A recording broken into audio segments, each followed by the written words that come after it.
بسم اللہ الرحمن الرحیم۔ بے شک وہ اللہ ہی ہے جو شر سے خیر کو نکالتا ہے، یعنی کہاں حکم بن عاص اور مروان بن حکم جن پر نبی معظم صلی اللہ علیہ وآلہ وسلم نے لعنت فرما کر ان کو مدینے سے نکال دیا تھا، اور کہاں ان کی ہی اولاد سے ایک ایسا بچہ جنم لیتا ہے جو اہل بیت اطہار اور حضرت علی پر بنو امیہ کے شروع کیے گئے سب و شتم اور لعنت کے اس سلسلے کو جڑ سے اکھاڑ پھینکتا ہے اور اس کو ہمیشہ ہمیشہ کے لیے ختم کر دیتا ہے۔ محترم ساتھیو، امام بخاری اور صحیح مسلم کی متفقہ روایات ہیں کہ حضرت علی رضی اللہ تعالی عنہ پر بنو امیہ کی جانب سے لعنت کروائی جاتی تھی، اور یہ سلسلہ حضرت حسن رضی اللہ تعالی عنہ کی امیر معاویہ رضی اللہ تعالی عنہ کے ساتھ صلح کے بعد سے شروع ہوا، اور یہ 60 سال کے عرصہ دراز تک بلا روک ٹوک جاری رہا۔ تاریخی کتب گواہ ہیں کہ بنو امیہ کی جانب سے کوفہ کی مساجد کے ممبروں پر خطبے کے الفاظ میں حضرت علی رضی اللہ تعالی عنہ پر لعنت کرنا فرض قرار دے دیا گیا تھا۔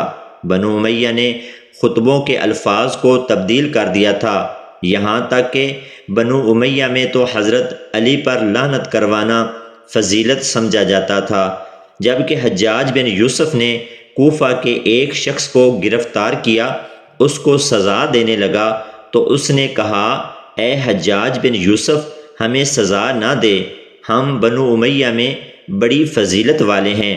تو حجاج نے دریافت کیا کہ تمہاری کیا فضیلت ہے؟ تو اس نے کہا کہ ہم ہر نماز کے خطبے میں علی پر طعن و تشنیع کرتے ہیں، یعنی حضرت علی پر سب و شتم کرنا ان کے لیے ایک فضیلت کا باعث سمجھا جاتا تھا۔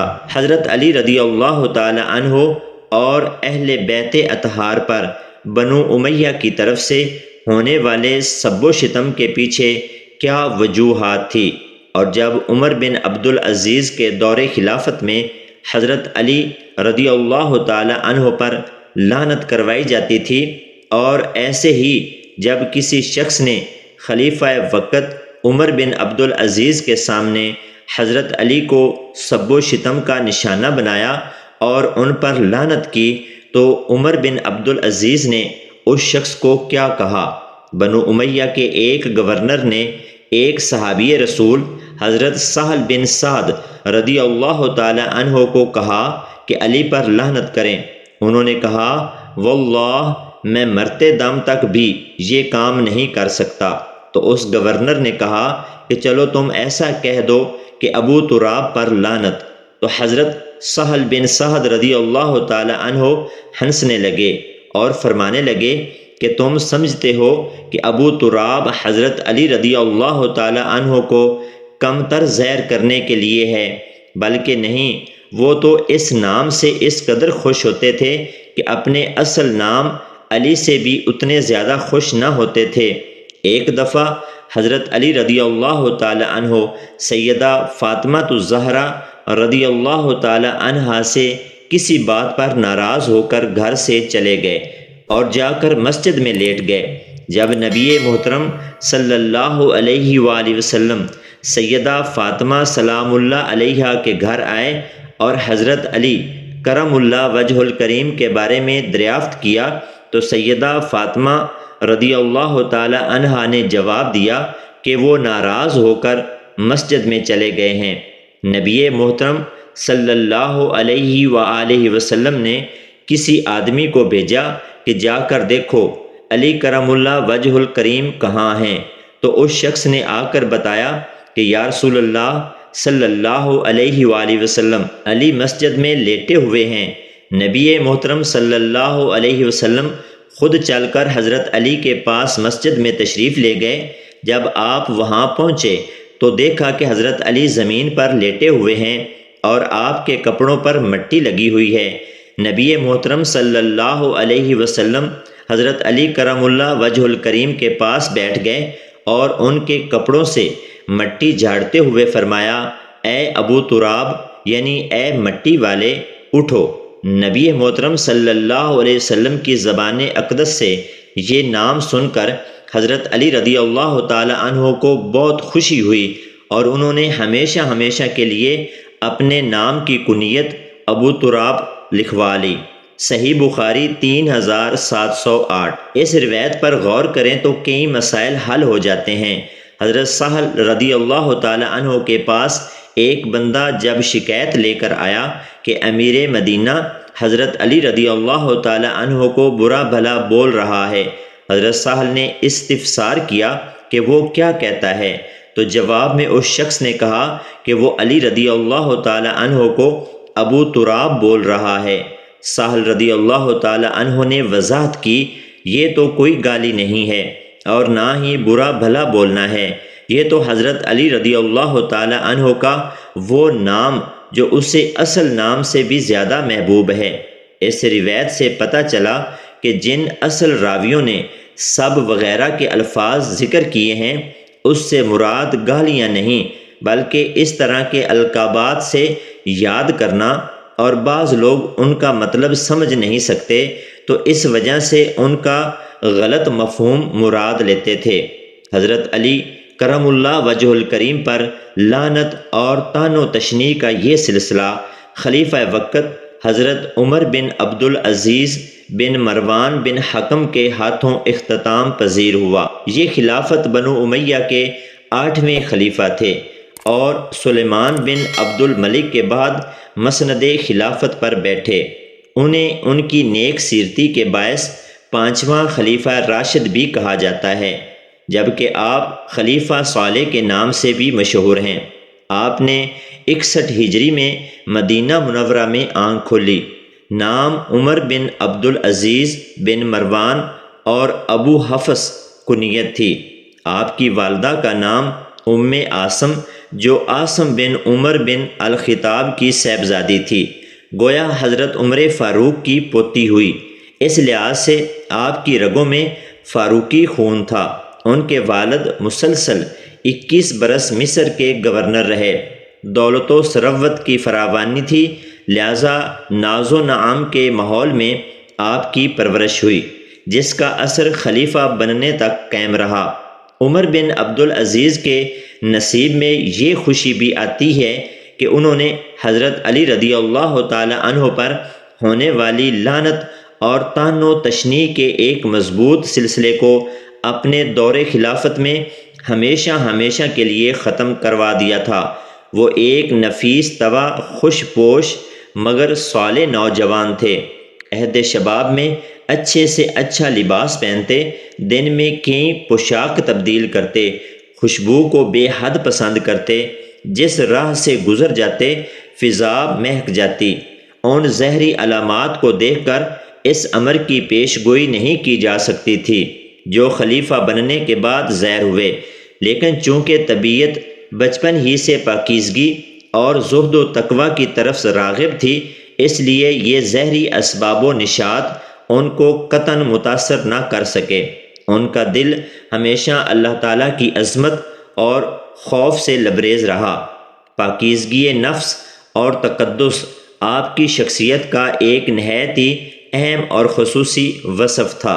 حضرت انس بن مالک رضی اللہ تعالی عنہ فرماتے ہیں کہ جب عمر بن عبدالعزیز مدینہ کے گورنر تھے اور نماز کی امامت خود فرمایا کرتے تھے، ان کے پیچھے نماز پڑھ کر محسوس ہوتا تھا جیسے نبی صلی اللہ علیہ وسلم کے بتائے اور سکھائے ہوئے نماز پڑھنے کے طریقے کے مطابق نماز پڑھائی جاتی ہے۔ آپ کے والد نے آپ کی تعلیم و تربیت کی طرف خصوصی توجہ دی۔ مشہور عالم اور محدث صالح بن کیسان کو آپ کا اتالیق مقرر کیا گیا۔ اس دور کے دیگر اہل علم مثلا حضرت انس بن مالک، صائب بن یزید اور یوسف بن عبداللہ جیسے جلیل القدر صحابہ اور تابعین کے حلقہ ہائے درس میں شریک ہوئے۔ بچپن ہی میں قرآن حفظ کر لیا تھا اور قرآن و حدیث اور فقہ کی تعلیم مکمل کر کے ایک خاص مقام حاصل کیا۔ اسی تعلیم و تربیت کا نتیجہ یہ تھا کہ آپ کی شخصیت ان تمام برائیوں سے پاک تھی جن میں بیشتر بنو امیہ کے حکمران مبتلا تھے۔ آپ کے با کردار ہونے کا سب سے بڑا ثبوت یہ تھا کہ آپ نے سیدہ فاطمہ رضی اللہ تعالی عنہ کی اولاد کو باغ فدق کی وہ جائیداد واپس لوٹا دی جو کہ سیدنا ابو بکر صدیق رضی اللہ تعالی عنہ کے زمانے میں سیدہ فاطمہ سے واپس لے کر حکومت کے قبضے میں اور اس کے تصرف میں لائی گئی تھی۔ نگرانی کا یہ عالم تھا کہ ایک بار عمر نماز میں شریک نہ ہو سکے۔ استاد نے پوچھا تو آپ نے بتایا کہ میں اس وقت بالوں کو کنگھی کر رہا تھا۔ استاد کو یہ جواب پسند نہ آیا اور فوراً والد والی مصر سے شکایت لگا دی۔ وہاں سے ایک خاص آدمی انہیں سزا دینے کے لیے مدینہ آیا اور ان کے بال مڑوا دیے اور ان کے بعد ان سے بات چیت کی۔ آپ طبعاً صالح اور نیک تھے۔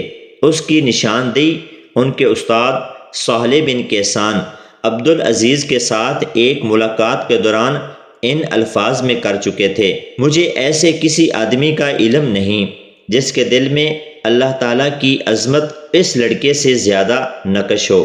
یہی وجہ تھی کہ خلافت سے پہلے جب کئی دیگر اعلیٰ عہدوں پر آپ کو فائز کیا گیا تو انہوں نے اپنی اس نیک نفسی اور خدا خوفی کی روش کو قائم رکھا۔ عبد الملک نے ہمیشہ ان کو دیگر اموی شہزادوں سے زیادہ پیار و محبت اور قدر و منزلت کی نگاہ سے دیکھا، اور اپنے بھائی عبدالعزیز کی وفات کے بعد عبد الملک نے اپنی چہیتی بیٹی فاطمہ کی شادی عمر سے کر دی۔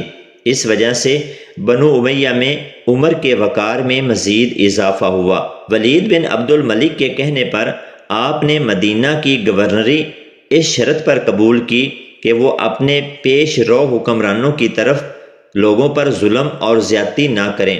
ولید نے بھی اس شرط کو قبول کیا اور کہا کہ آپ حق پر عمل کیجئے، گو ہم کو ایک درہم بھی وصول نہ ہو۔ جب مدینہ پہنچے تو اکابر فقہا کو جمع کر کے کہا کہ میں نے آپ لوگوں کو ایک ایسے کام کے لیے طلب کیا ہے جس پر آپ لوگوں کو ثواب ملے گا اور آپ حامی حقدار قرار پائیں گے۔ میں آپ لوگوں کی رائے اور مشورہ کے بغیر کوئی فیصلہ کرنا نہیں چاہتا، اس لیے جب آپ لوگ کسی کو ظلم کرتے ہوئے دیکھیں یا آپ کو میرے کسی عامل کے ظلم کی اطلاع ہو تو آپ خدا کی قسم مجھ کو ضرور اس کی خبر کیجیے۔ یہ تقریر سننے کے بعد فقہا ان کو دعائے خیر دیتے ہوئے واپس گئے۔